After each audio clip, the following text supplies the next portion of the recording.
ಇನ್ನು ಮೂವರು ಮೃತರ ಕುಟುಂಬಸ್ಥರು ಅವರ ಕುಟುಂಬಸ್ಥರಿಗೆ ಪರಿಹಾರದ ಚೆಕ್ಕನ್ನು ಶಾಸಕರು ನೀಡಿದ್ದಾರೆ. 15 ಲಕ್ಷ ರೂಪಾಯಿ ಚೆಕ್ಕನ್ನು ಹನೂರು ಶಾಸಕರಾಗಿರುವಂತಹ ಮಂಜುನಾಥ್ ಅವರು ಕೊಟ್ಟಿರುವಂಥದ್ದು. ಸರ್ಕಾರದಿಂದ 5 ಲಕ್ಷ ರೂಪಾಯಿ ಹಾಗೆ ವೈಯಕ್ತಿಕವಾಗಿ 10 ಲಕ್ಷ ರೂಪಾಯಿಯ ಚೆಕ್ಗಳನ್ನು ಕೊಡಲಾಗಿದೆ. ಮೂರೂ ಕುಟುಂಬಗಳಿಗೂ ತಲಾ 15 ಲಕ್ಷ ರೂಪಾಯಿ ಪರಿಹಾರವನ್ನು ವಿತರಣೆ ಮಾಡಲಾಗಿದೆ. ಆಂಥೋನಿ ಸ್ವಾಮಿ, ಕುಮಾರ್ ಮತ್ತು ಪೀಟರ್ ಮೂರು ಕುಟುಂಬಸ್ಥರಿಗೂ ಕೂಡ ನೀಡಲಾಗಿದೆ. ತಹಶೀಲ್ದಾರ್ ಚೈತ್ರಾರ ಮೂಲಕ ಪರಿಹಾರದ ಚೆಕ್ಕನ್ನು ವಿತರಣೆ ಮಾಡಲಾಗಿರುವಂಥದ್ದು.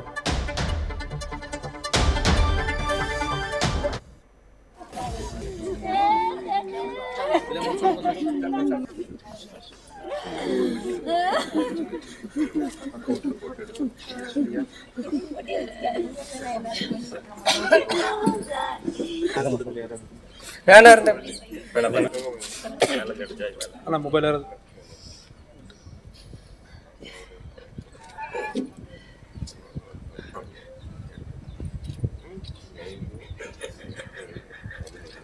ನಿನ್ನೆ ಹೇಳಿದ ರೀತಿಯಲ್ಲಿ ಸರ್ ನಿನ್ನೆ ಕೊಟ್ಟ ಮಾತು ರೀತಿಯಲ್ಲಿ ಉಳಿಸ್ಕೊಂಡಿದ್ದಾರೆ.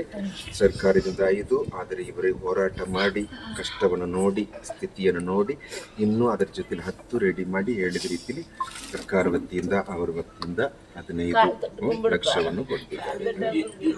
ಜೀವ ಕೊಡಬಹುದು ಈ ಒಂದು ಸಮಯದಲ್ಲಿ ಹೇಳಿದಂಗೆ ಒಂದು ಸಪೋರ್ಟ್ ಆಗಿರ್ಲಿಕ್ಕಾಗಿ.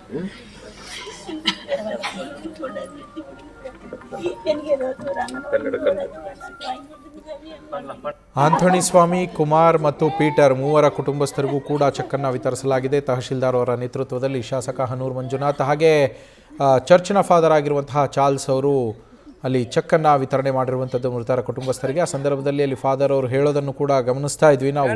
ನಿನ್ನೆ ಕೊಟ್ಟ ಮಾತಿನಂತೆ ಭರವಸೆಯಂತೆ 15 ಲಕ್ಷ ರೂಪಾಯಿಗಳ ಚೆಕ್ಕನ್ನು ಈಗ ಕೊಡಲಾಗ್ತಾ ಇದೆ. ಜೀವವನ್ನು ವಾಪಸ್ಸು ತರೋದಕ್ಕೆ ಆಗೋದಿಲ್ಲ, ಆದರೆ ಮುಂದಿನ ಜೀವನಕ್ಕಾಗಿ, ನಿಮ್ಮಗಳ ಜೀವನಕ್ಕಾಗಿ ಈ ಚಿಕ್ಕ ಪರಿಹಾರದ ಮೊತ್ತವನ್ನು ಕೊಡ್ತಾ ಇದ್ದೇವೆ ಅನ್ನೋ ಮಾತನ್ನು ಹೇಳಿ ಚೆಕ್ಕನ್ನು ಅಲ್ಲಿ ವಿತರಣೆ ಮಾಡಲಾಗಿರುವಂಥದ್ದು. ಮೂರು ಮೃತರ ಕುಟುಂಬಸ್ಥರಿಗೂ ಕೂಡ ಪರಿಹಾರದ ಚೆಕ್ಕನ್ನು ಸರ್ಕಾರದಿಂದ 5 ಲಕ್ಷ ಹಾಗೆ ಶಾಸಕ ಮಂಜುನಾಥ್ ಅವರು ವೈಯಕ್ತಿಕವಾಗಿ 10 ಲಕ್ಷ ರೂಪಾಯಿಗಳನ್ನು ಕೊಟ್ಟಿರುವಂಥದ್ದು. ಒಟ್ಟಾರೆಯಾಗಿ 15 ಲಕ್ಷ ರೂಪಾಯಿಗಳ ಪರಿಹಾರದ ಮೊತ್ತವನ್ನು ನೀಡಲಾಗಿದೆ.